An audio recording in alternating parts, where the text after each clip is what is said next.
This video is brought to you by patreon.com/worsttake. Get access to exclusive live streams and Discord servers, on-screen shoutouts, and early access to some videos when you join now. Help make sure that we can continue to make content like this by supporting the Patreon. Links are in the description down below.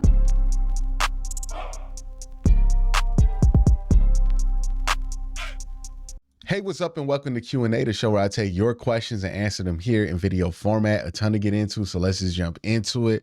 We're going to start with a question from Billy Moss, who says, any possibility that the Browns are putting Deshaun out for a feeler like a preseason for Sunday would be smart to get the reps he needs. This is something I suggested in a video earlier this week, that the Browns figure out a way of doing some kind of, maybe it'd be preseason-esque of just figuring out whether Deshaun can throw full speed with game adrenaline, or maybe even doing a pro day.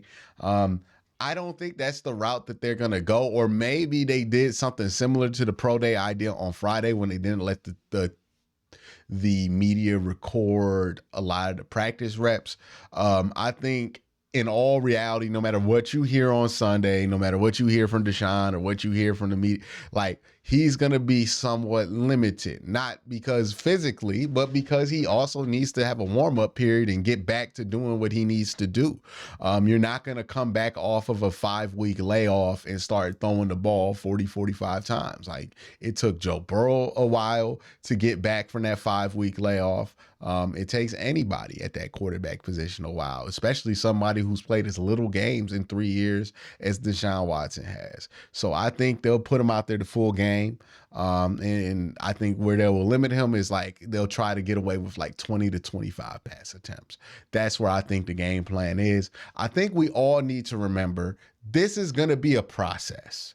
This isn't going to be stick him out on the field, he's 100% healthy, let's get back to what we were doing. This is going to be a process, and this game is part of the process. And the minute we accept that, the minute we'll be in the right headspace about this injury. But anybody thinking that you're just going to wipe your hands of it, it's clean, it's over, there's no process to deal with because he plays on Sunday, that's foolish. Like, it's going to be a process. This is part of the process. And the process is probably going to take 2-3 more weeks for him to actually get to the point to where he was at after the Tennessee game, right? Like, it's a process. I think we need to accept that. Once we accept it's a process, we'll understand what's going on and we won't react so harshly to everything. Watkins in turn says, I was ready to rule out having Deshaun Watson back for at least 2-3 months. And I was on the PJ Walker train. All of a sudden he's back. What is new? What's the new perspective of dealing with this reborn Browns team? I mean, I don't know if it's reborn yet. We got to see what Deshaun can do. But again, when it comes to Deshaun, it's a process.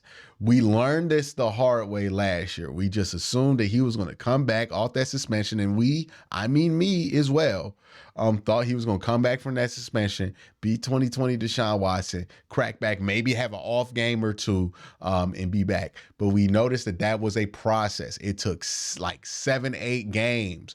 Back to 7-8 games in the offseason for him to even look or resemble the guy that we saw in 2020. So I'm not going to expect much different here. Like, it's going to take about 3 weeks for him to get back to the comfort level that he was against Tennessee. We're going to have to work it out. It's going to be a process. And I think we just need to understand that. It's not he walks out there, we're back on this train. No, it's a process. It's going to take a while for him to get back to where you wanted him to be. That doesn't mean you can't win games during that stretch, but it does mean that it's going to be a little bit of a process. I would not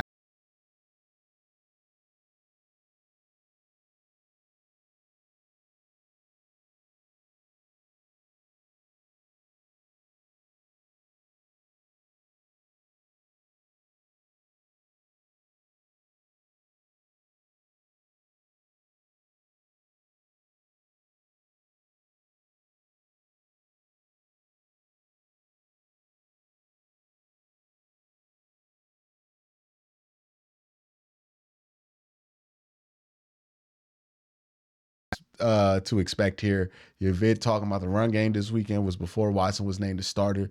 Do you think the starting changes your prediction, or do you think that that's the best idea? It's been out long. I'm leaning more towards the run personally. No, I think the game plan doesn't change. I said in that video, whether it's Watson or whether it's Walker, this is the plan. Throw the ball about 20, 25 times, run the ball for a majority of it, and try to win the game that way. I don't think that changes because Watson's in there.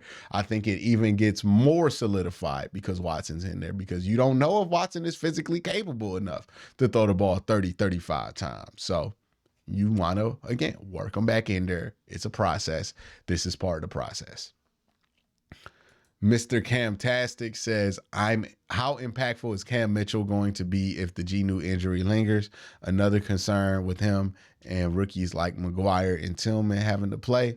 The last time that Cam Mitchell was in there, he was fine, so I don't think it's that big of a deal. He was in there versus Tennessee. He held up well. And any concerns with rookies like Isaiah McGuire's not going to have that much playing time. And Cedric Tillman, he's not going to be that important to the game plan either. So I'm not tripping. But thank you for the question, Cam. Austin says, if Deshaun is listed as full go and not in the injury report, do you think AB or the crew are the reason he didn't push too hard for Jacoby? Or do you think this was more of a surprise? I think one, the price was ridiculous on Jacoby Brissett and they weren't willing to pay it.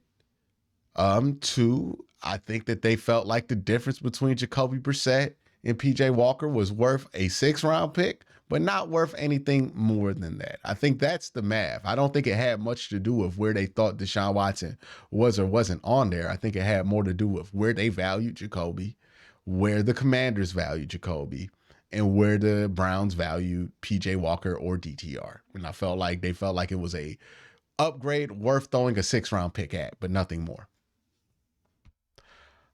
Thank you for the question, Austin. Bernie says here, do you think the Browns giving a few snaps to DTR last week was sports gamemanship, or they were just trying to get his feet wet in preparation for him to start again? No, I think that had more to do with the fact that PJ's is not good on those short tosses. We've seen him in that Indy game almost turn over 3 of those short tosses, and they wanted to make sure somebody just threw a regular competent pitch, and they brought in DTR to do it. I think that had way more to do with it than getting DTR's feet wet. I've really been frustrated with Watson's attitude this year. Every time he plays, it feels like he tries to prove the haters wrong in one play, which has led him to make terrible downfield throws, taking hard hits when he runs.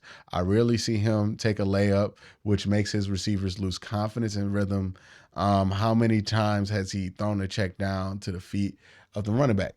I think what Sneakerhead, what you're upset about is the lack of comfort Watson has in the offense, right? He just doesn't look comfortable. Everything you said there can boil down to comfort. I don't think it's really attitude more than comfort, because we saw him get a little comfortable versus Tennessee. He did all the things that you wanted to see him do, right? He threw the check down. He took what was there. He made some layups. He did all those things. But when he's not comfortable is when you see all those mistakes. So I think it comes down to comfort. He has to be comfortable.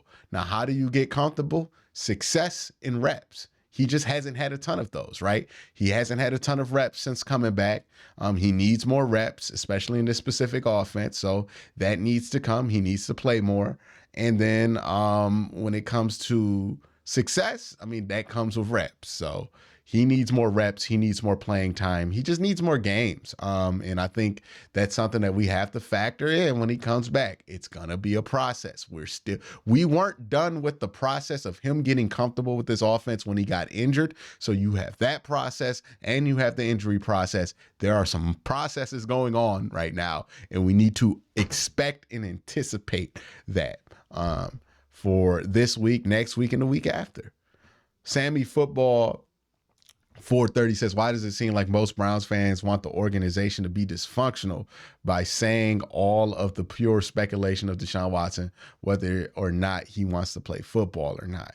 It just makes zero sense. And surely something somewhere at some point, a report would have come out about him not wanting to be on the team.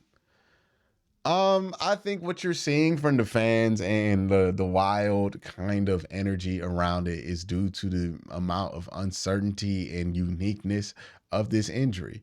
This is not like if he had sprained his ankle, high ankle sprain, you probably wouldn't see this level of debate going on. Or let's say like it was like a knee ligament sprain or something like that. But since it's something that's more akin to a baseball injury, like a rotator cuff on his thumb shoulder, it leads itself more to more mystery. And when you have mystery, you're going to inevitably have conspiracy.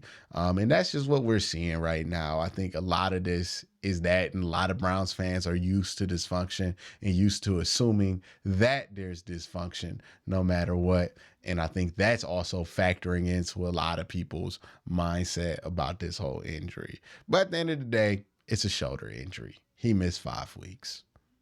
There's really no conspiracy. Does he want to play football? I'm pretty sure. Like, rehabbing's not fun.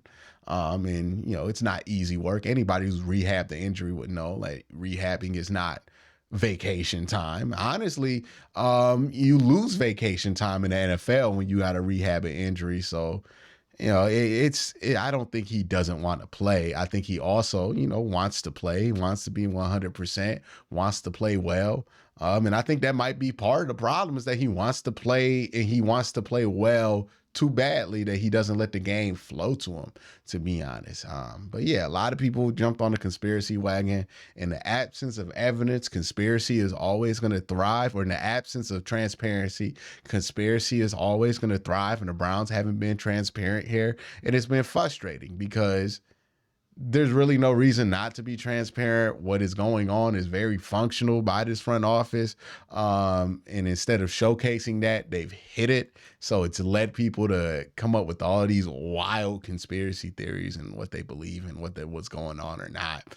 And it's been frustrating. It's been a frustrating thing to deal with. So that's been my thoughts about that. That's also been your thoughts about that. That's Q&A.